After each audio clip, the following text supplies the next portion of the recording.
Vamos a ver los últimos 5 días para que los tengas en cuenta. El lunes amanecimos con el QQQ a 335 aproximadamente y terminamos la semana en 324. Bajamos y seguimos bajando. De hecho, hace 6 meses estamos ya bajando. En un año también casi ya estamos igual que un año, como si no, como si hubiéramos retrocedido un año en el tiempo. Sí, el SPY un poco más de lo mismo, pero en menor magnitud. Recuerda, el QQQ es 100 empresas de tecnología y el SPY es del es del SP500, ¿sí? Las 500 más grandes empresas.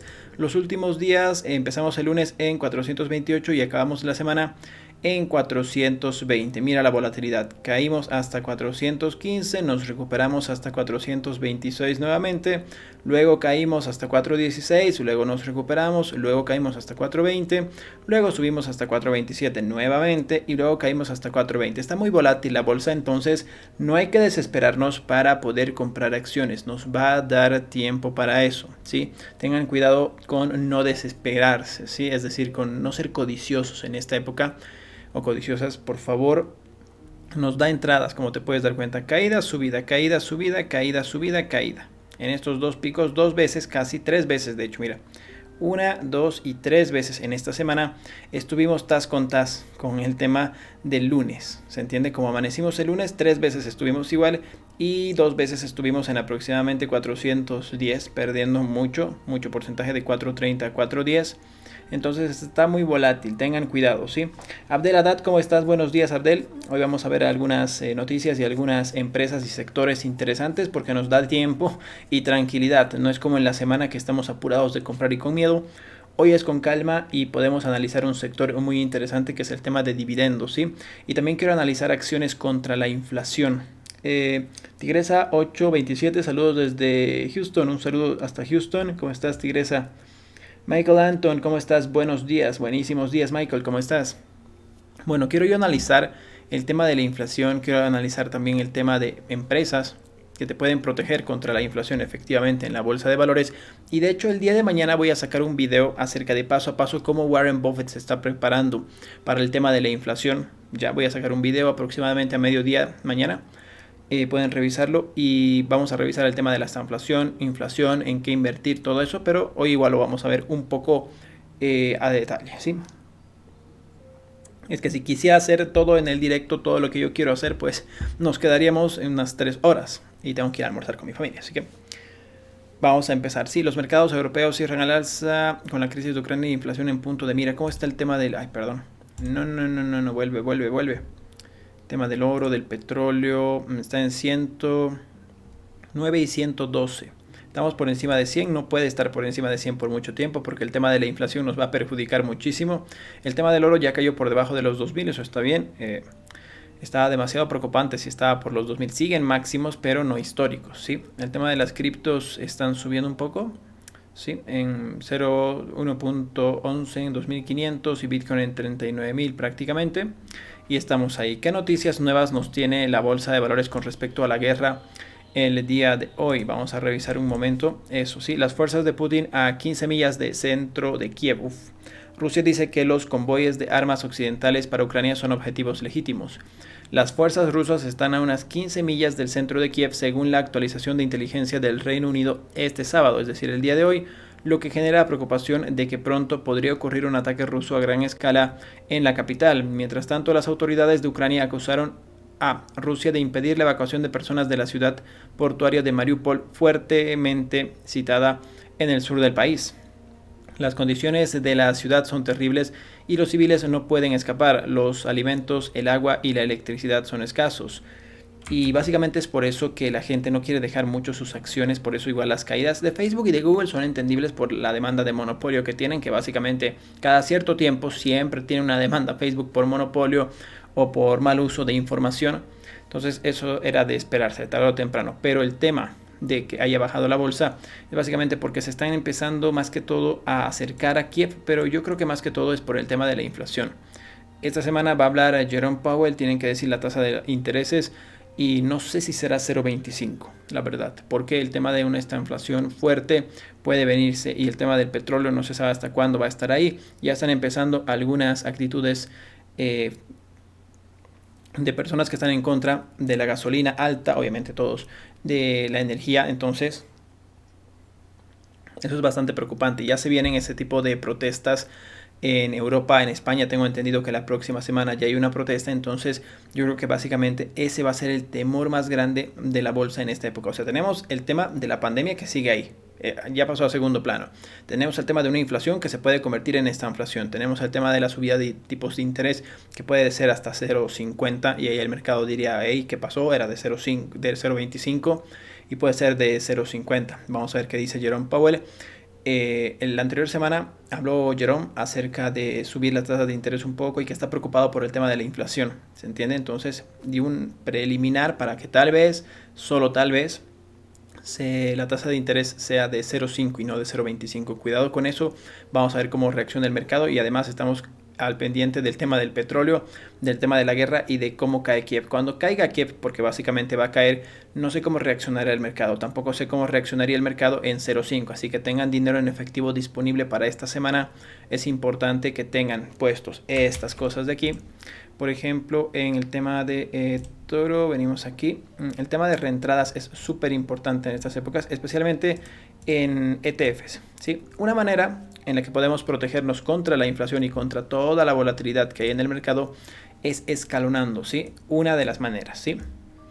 Vamos a analizar eso. Por ejemplo, si tú inviertes en el QQQ, es decir, en las 100 más grandes empresas de tecnología de los Estados Unidos, estarías invirtiendo en Apple, en Amazon, en básicamente muchísimas empresas, ¿sí? En estas épocas, por ejemplo, si tú tuvieras $1,000, podrías empezar y dividirlo en 4 o dividirlo en 3 si no tienes mucho riesgo. Es decir, por ejemplo, hay personas que tienen básicamente 30 años, 20 años y 40 y 50. Ahora, las de 20 años, por ejemplo, que no tienen familia, que están empezando la universidad, están estudiando, pueden quebrar, absolutamente quedarse sin un centavo. Tienen apoyo familiar de sus papás, tienen distintas cosas, entonces no tienen la necesidad de proteger tanto su dinero como una persona, por ejemplo, que tiene 25 o 30 años, que ya tiene un hijo, una hija, tiene familia a la cual mantener, que dependen. Entonces tú no puedes poner todo tu dinero en, digamos, Bitcoin, por ejemplo, ¿se entiende? O en empresas especulativas. Tú tienes que diversificar tu portafolio y ver de acuerdo cuánto dinero arriesgar dependiendo de tu aversión al riesgo y tus responsabilidades, ¿sí? Siguiendo esa línea, por ejemplo, una persona que está empezando a invertir en este tipo de coyuntura, sería muy sensato invertir solo en empresas que le tiene fe a largo plazo, es decir, no Virgin Galactic, no Palantir. Y si inviertes ahí en este tipo de coyunturas de inflación, yo te recomendaría invertir simplemente 5% de tu portafolio en empresas especulativas que te gusten mucho.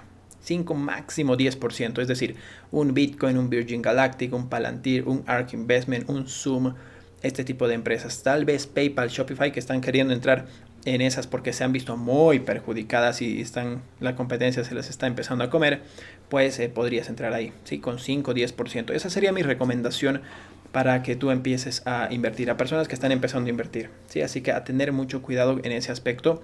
Y por ejemplo, ¿a qué me refiero con un ETF? Un ETF, 100 empresas más grandes de los Estados Unidos. Es decir, tú inviertes en este ETF básicamente en empresas como Apple en 11%, tiene Microsoft 10%, Amazon, Google, Facebook, Tesla, Nvidia, PayPal, Adobe Premiere y muchísimas empresas muy buenas en el mercado estadounidense, 100 empresas más grandes de tecnología, sí, básicamente. Entonces, yo entraría, ¿está en punto de compra? Sí. ¿Está en un soporte? Sí, está en 2 soportes, de hecho, 1, 2 y tal vez 3 aquí que se formó.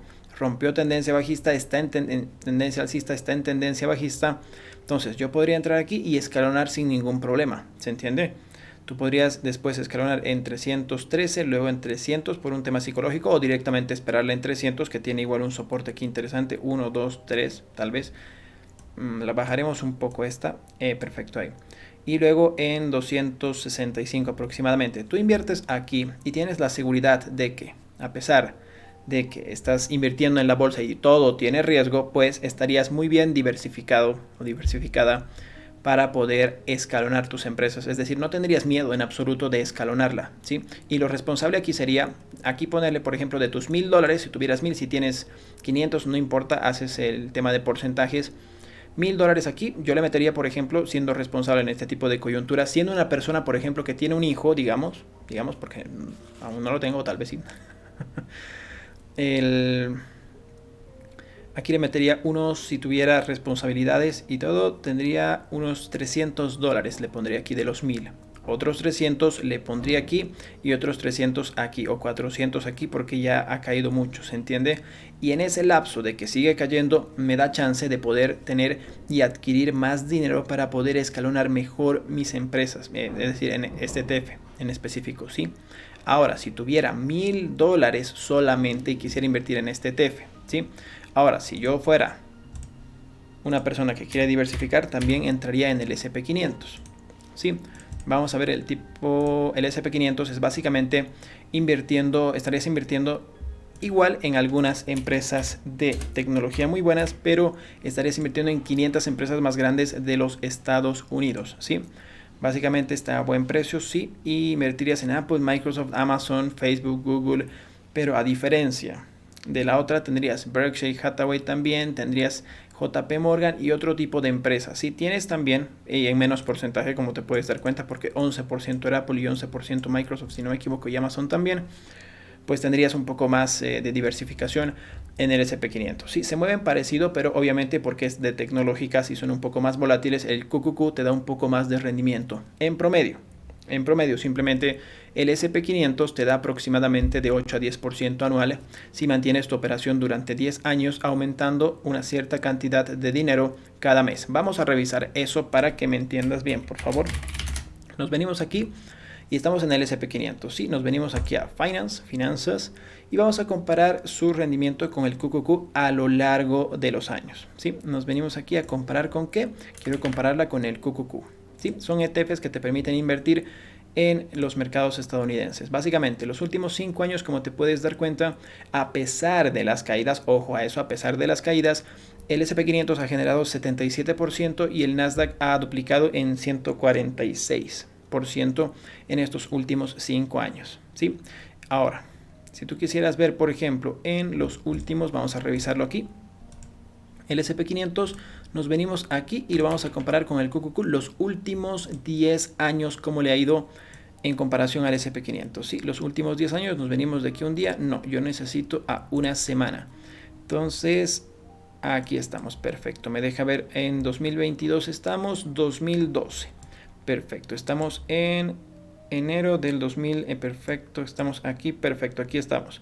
2012 enero hasta aproximadamente 2022, 10 años, como yo les dije, 10 años, la dejas tu operación y el SP500 te ha dado 234%. Nos venimos a la calculadora, vamos a ver, 234% dividido entre los 10 años que estamos viendo, nos da un promedio de 23% anualizado. Mucho más que la media que te daba. Solo el SP500, un 23.234%. ¿Sí? Y el tema del Nasdaq te da un 48% aproximadamente anual. ¿Sí? Ahí estamos. Anualizado durante 10 años. ¿Eso te parece poco? ¿En serio te parece poco? Es increíble, es increíble. Entonces, invertir en este tipo de ETFs, en este tipo de coyunturas, en la que no estamos seguros de las empresas, no estamos seguros básicamente en qué invertir, si invertir en Amazon, si invertir en Facebook, si invertir en Apple, te vas al ETF del QQQ y simplemente inviertes ahí. Ya estás invirtiendo en básicamente muchísimas compañías como las que te gustan, Google, Tesla, etc. Y aparte inviertes también en el SP500 para un poco diversificar un poco más de lo que ya estaba con empresas como Berkshire, JP, etcétera, etcétera, ¿sí? Además que para el tema de la inflación también es interesante invertir en bienes raíces, aunque está un poco alto. También hay un ETF para eso, es el BNQ, y también puedes invertir en los bonos del gobierno, pero bonos indexados a la inflación. Sí, tengan cuidado con eso. Es decir, puedes invertir en bonos pero que estén indexados con la inflación, es decir, bonos protegidos contra la inflación. Busca eso en tu país, eso sería muy interesante en esta época tener un poco. Sí, el oro está en máximos históricos, puede seguir subiendo, depende de la coyuntura en la que nos encontremos. Si todo empeora, el oro va a subir. Si todo mejora, el oro va a caer. Entonces, ¿cuál es mejor? ¿Cuál es mejor? Yo invertiría actualmente en el Nasdaq, en el QQQ, en el SP500 si tuviera efectivo. Por ejemplo, si estuviera empezando, perdón, te lo voy a explicar de la siguiente manera. Mira, aquí estamos, el SP. Entonces, si yo quisiera, por ejemplo, una vez más te digo, si tuvieras $1000, ¿yo qué haría? Y quisiera invertir en los dos ETFs. Yo diversificaría en cada uno en unas 3 por lo menos entradas. Entonces, siguiendo eso, tendría 500 en cada una para dividirlo bien. Y lo dividiría esos 500 entre 3, aproximadamente unos 120, unos $150. Entonces yo entraría con 150 y 150 en el SP500 y 150 en el Nasdaq, en el QQQ.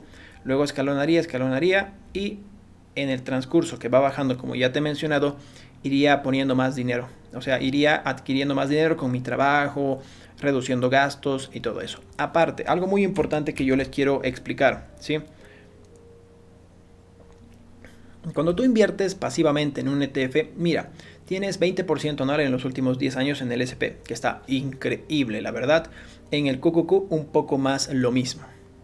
Sí, tendrías 40% anual. ¿Quién te da 40%? ¿Quién te da 40%? Los depósitos a plazo fijo de Argentina, pero te dejan igual con la moneda, entonces la inflación no le sigue. ¿Se entiende? Un depósito a plazo fijo, por ejemplo, en Argentina, creo que te pagas 50% anual, pero es en la moneda de pesos argentinos. Entonces, el tema de la inflación se lo está comiendo, entonces no tiene sentido. ¿Te das cuenta? Todo va de acuerdo a la inflación.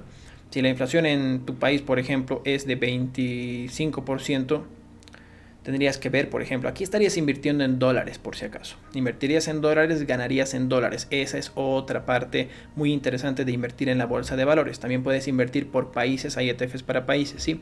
Pero nos centramos en el SP y en el Nasdaq, ¿sí? Eso es más importante. Entonces, tú inviertes ahí y tienes que tener cuidado con esa parte de las revalorizaciones, ¿sí? 10 años 20% y 10 años 40%. Eso es mucho más que la media. ¿Quién se puede quejar de un porcentaje así? Absolutamente nadie, ¿sí? Y tienes que tener cuidado de no invertir todo tu dinero solamente en un ETF, ¿sí? El ETF, porque me estaban preguntando por ahí, nos vamos a venir aquí. El ETF de bienes raíces es BNQ, ¿sí? Hay varios ETFs de bienes raíces, pero el que yo lo utilizo es BNQ. Y no me está dejando verlo, aquí está perfecto. Vamos a compararla, perfecto. BNQ, por ejemplo, en los últimos 10 años quiero revisar también. Otra vez vamos a revisarla. Vamos a ponerla ahí, sí. Aunque recientemente se ha añadido. Eso es lo malo, no me está dejando ver. Vamos a venir aquí. Y la vamos a comparar igual con otras. Sí, añadir comparación. Y aquí BNQ, es el ETF de bienes raíces. Yo no puedo invertir en bienes raíces porque no tengo dinero para comprarme una casa. Error, tú puedes invertir en el sector de bienes raíces en el ETF de Vanguard Real Estate. Así que no hay excusas, no hay excusas. Básicamente tendrías un 25%, es un poco más conservador este ETF. Y podrías ir a un ETF también que te paga un dividendo interesante de 2.2%, 2.22% anualizado también. Eso es importante que lo tengas en cuenta. Es un poco defensivo este sector de bienes raíces, a menos que haya un crash como en el 2008, pero estás aún más diversificado. Pero yo me quedaría básicamente con el SP500 y el QQQ. El SP500 un poco más tradicional y el QQQ para yo tener la certeza de que me estoy revalorizando de empresas tan buenas como Apple, Microsoft, Amazon, etc, etc.